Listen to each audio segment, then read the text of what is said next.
For now, we move on. The government will use the public Wi-Fi hotspots being launched countrywide to lower the cost of data and at the same time ensure a seamless move to e-commerce.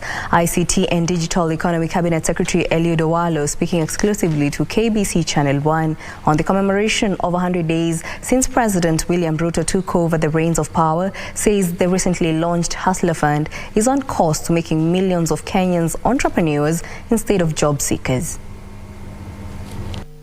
The government intends to roll out 25,000 Wi-Fi hotspots across the country, already having launched several in Wakulima, Muthurwa and City Markets in Nairobi, and another in Nyeri Town. The plan, according to ICT and Digital Economy CS Eliud Owalo, is to leverage on ICT to re-engineer Kenya's economy.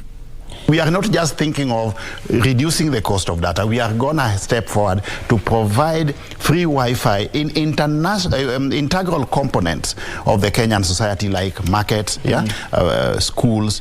And then we are going a step further to establish and operationalize a total of 1,450 digital hotspots.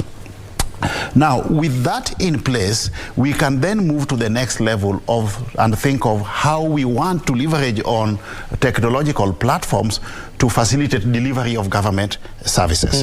The CS, who spoke to KBC Channel 1 on the government's scorecard since President Ruto came to office, asserted government's commitment to transform the economic fortunes of Kenyans through the Hustler Fund.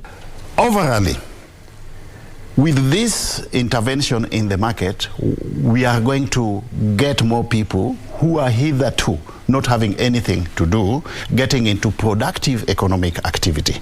When this happens, and leveraging on technological developments we are introducing into the financial space, which I will espouse or articulate shortly, we are bringing in more people into the tax bracket. As part of his legacy, CS Owalo once more committed himself to the transformation of the national broadcaster KBC through funding and restructuring of its business model. We must have a turnaround strategy. The operational environment in which KBC is operating today is different from the environment it was operating in 20 years ago, where it could constantly rely on government support to do what? To survive. We have to rethink the model, the business model that KBC is deploying.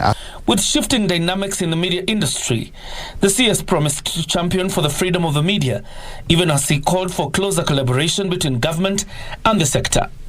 The government is a stakeholder, media is also a stakeholder. How do we work together? Because as government, Kenya Kwanza government, our focus is on delivery of services to the to the common mwananchi.